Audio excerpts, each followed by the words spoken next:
Good morning. All of you are most welcome in Akansha classes.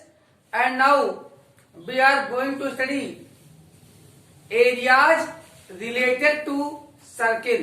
Chapter 12. So first of all, we will learn about the introduction.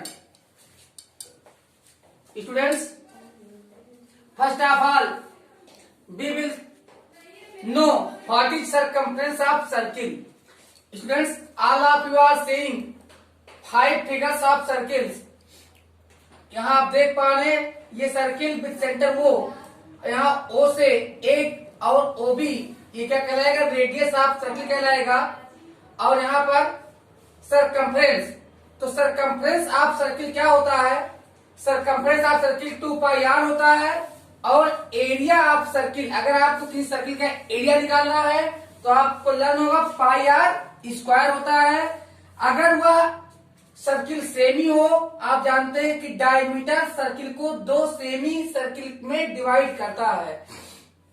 तो इस प्रकार semi circle का अगर हमको perimeter निकालना हो तो यहाँ पे 2 पाई r, मतलब यहां से पूरा यहां तक था, अब आप हाफ कर दीजिएगा तो पाई r बचेगा यहां से यहां तक। तो सेमी सरकमफ्रेंस क्या होगा, पाई r होगा। और एरिया ऑफ सेमी सर्किल, तो देखिए सर्किल का क्या होता है एरिया, पाई r स्क्वायर।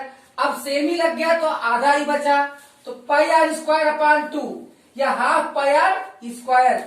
लेकिन बच्चों अब आता है, अगर यहाँ पे हम डायमीटर के टर्म में बोले तो यहाँ पे क्या है, पाई इंटू 2r, तो pi into D, pi into D. अब अगर यहाँ पे r को r स्क्वायर के यहाँ क्या हो जाएगा, D square upon 4, D square upon 4। इसी प्रकार यहाँ पे हो जाएगा पाई डी अपॉन 2, और यहाँ पे हो जाएगा आपका पाई डी स्क्वायर अपॉन 8। अब आता है नेक्स्ट, आते हैं कि किसी आर्क की लेंथ क्या होगी। यहाँ पे आप देख रहे हैं डॉट डॉट लाइन से आपको दिख रहा है इस सर्किल का एक पार्ट है, एक आर्क है ए बी, जिसकी लेंथ को हमने डिनोट किया है स्मॉल एल से। और अगर हमें इस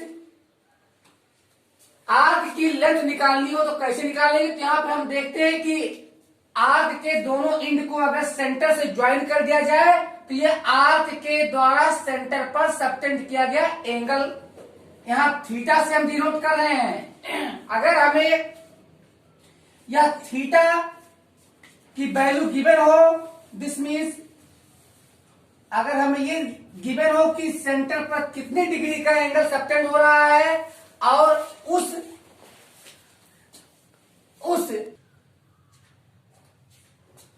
हम देख पा रहे हैं कि अगर हमने रेडियस कंपास में भरा था r और यहां से हमने ड्रा किया था, तो ये आर्क ए बी है और इसके दोनों एंड हैं ये और बी।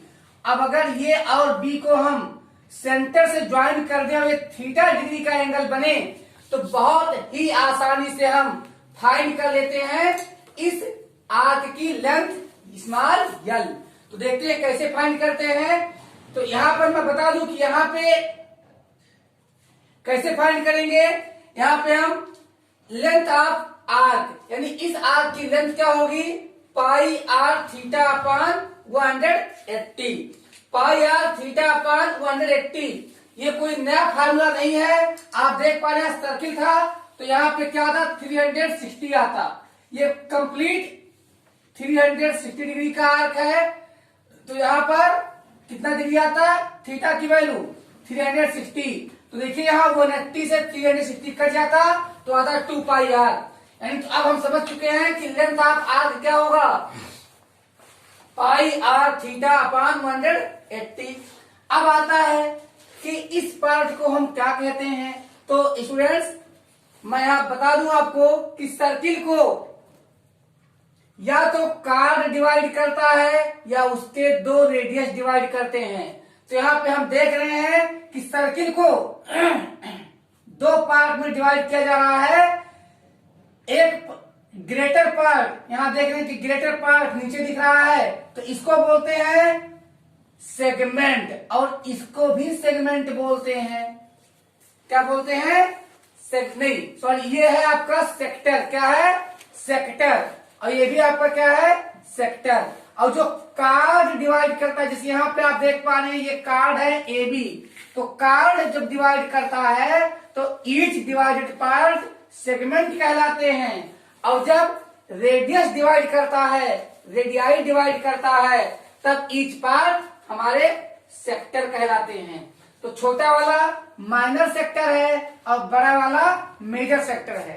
यहाँ पर मैं एक चीज बहुत स्पष्ट बता दूं कि जब भी हम बात करेंगे, जब हम कहेंगे सेक्टर, तो हमारा मतलब हमेशा माइनर सेक्टर से ही होगा। अगर हमें मेजर सेक्टर की बात करनी होगी तो वहां पे हम डिस्क्राइब करेंगे वर्ड मेजर का। अदरवाइज अगर हम बोल रहे हैं sector, this means only minor sector, यानी हम माइनर सेक्टर के लिए माइनर का यूज नहीं करेंगे। हम जब भी बात करेंगे जनरली तो हमेशा माइनर सेक्टर की ही बात करेंगे, और जब हमें बात करना होगा मेजर की तो वहां मेजर वर्ड यूज करेंगे। तो यहाँ पे देख रहे हैं एओबी एक माइनर सेक्टर है, इसकी लेंथ निकालने का फॉर्मूला आपको लग गया पता, क्या होगा, pi r theta upon 180 degree. अब भाई इसका एरिया भी निकालना पड़ सकता है, तो इसका एरिया क्या होगा, इसका एरिया होगा pi r square theta upon 360 degree. क्या होगा, pi r square theta upon 360 degree. अब बच्चों ये तो हो गया सेक्टर।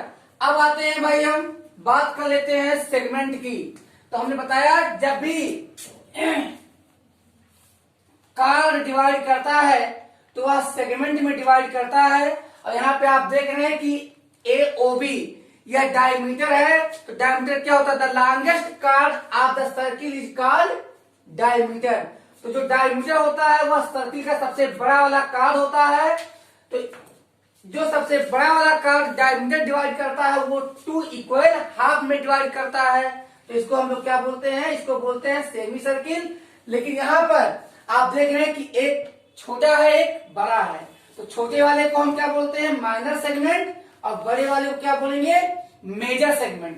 तो जैसा कि आप देख पा रहे हैं चैप्टर का नाम हमें सजेस्ट कर रहा है कि इसमें हमसे कैसे क्वेश्चन पूछे जाएंगे, एरियाज, यानी एरिया पे आधारित, एरिया पे बेस्ड क्वेश्चन पूछे जाएंगे, और किससे, रिलेटेड टू सर्किल्स, यानी जो एरिया से तो पूछे जाएंगे, एरिया ही पूछी जाएगी, लेकिन किसकी, जो सर्किल से रिलेट करेंगे, जो सर्किल से संबंधित होंगे, यानी सर्किल से संबंधित। अब सर्किल से संबंधित आप देख रहे सेक्टर भी संबंधित है सर्किल से, यहाँ सेगमेंट भी संबंधित है, तो यानी हमें यहाँ पे सब मिला करके जो निकालना होगा एरिया, वो सर्किल का निकालना होगा, वो हमें सेगमेंट और सेक्टर का एरिया निकालना होगा।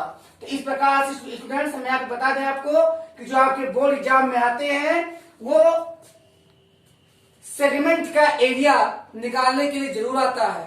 तो सेगमेंट का एरिया निकालने के लिए थोड़ा फार्मूले का डेरिवेशन मस्ट है। तो यहाँ पे आप देख रहे हैं कि यहाँ पे अभी हमने बताया कि जब भी हम बात करेंगे केवल सेगमेंट या सेक्टर की, तो वहां पे हमारा मतलब क्या होगा, माइनर ही होगा। अगर हम केवल सेक्टर या केवल सेगमेंट बोल रहे हैं तो उसका मतलब है कि मैं माइनर सेक्टर या माइनर सेगमेंट की बात कर रहा हूं।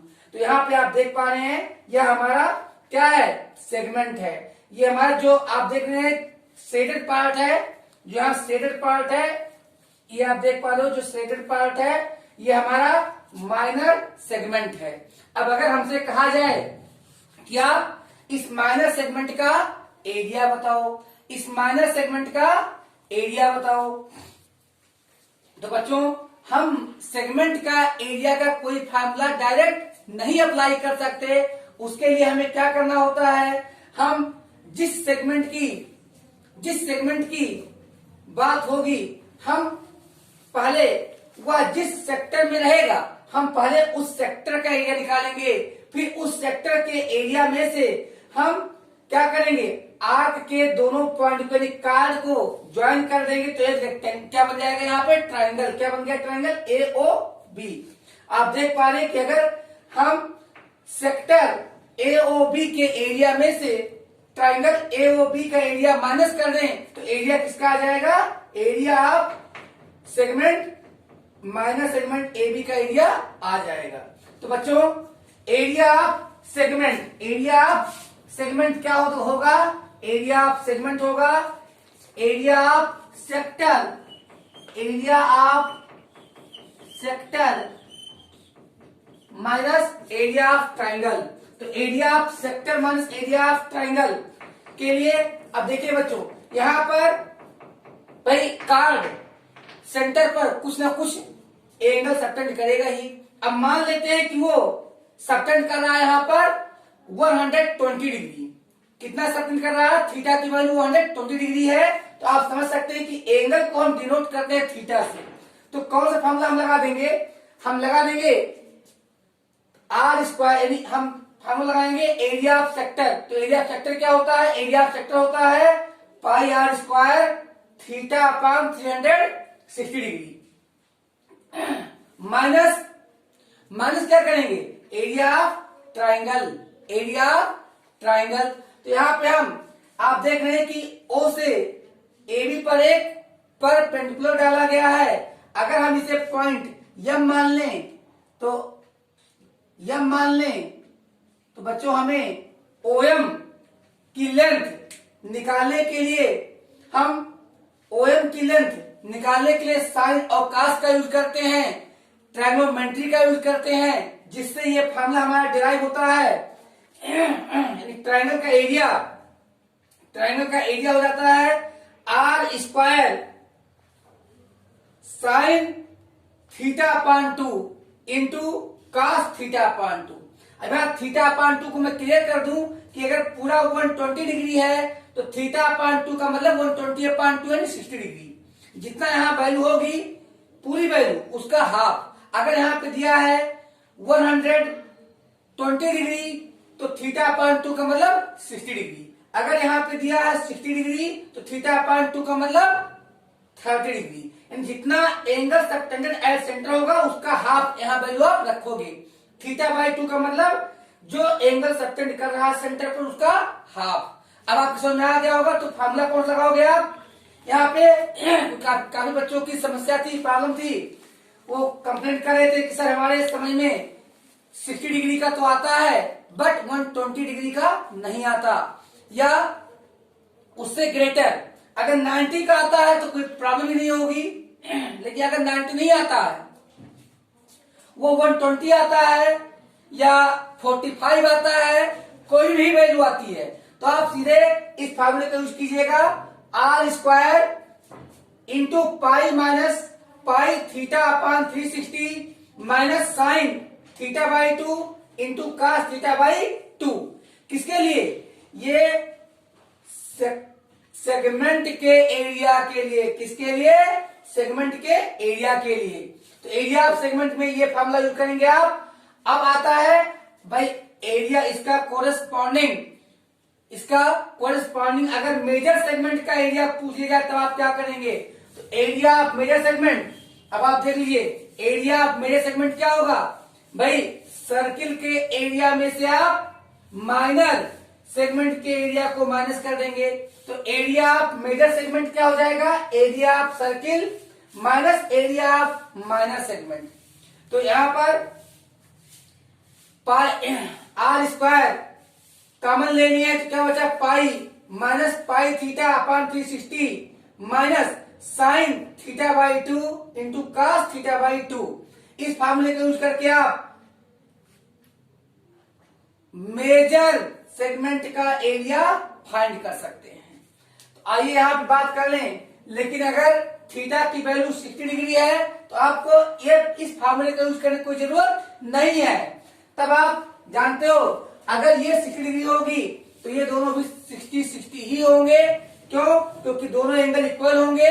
तो 120 अपॉन 2 यानी 60। और जब तीनों एंगल इक्वल होंगे तो तीनों साइड भी इक्वल होंगे। यानी तो ट्रायंगल कैसा हो जाएगा बच्चों? ट्रायंगल हमारा इक्विलैटरल ट्रायंगल बन जाएगा। और इक्विलैटरल ट्रायंगल के एरिया का फार्मूला होता है √3/4 इंटू साइड स्क्वायर। तब ऐसे में हम क्या यूज कर सकते हैं? Area of segment area of segment के लिए क्या यूज कर सकते हैं?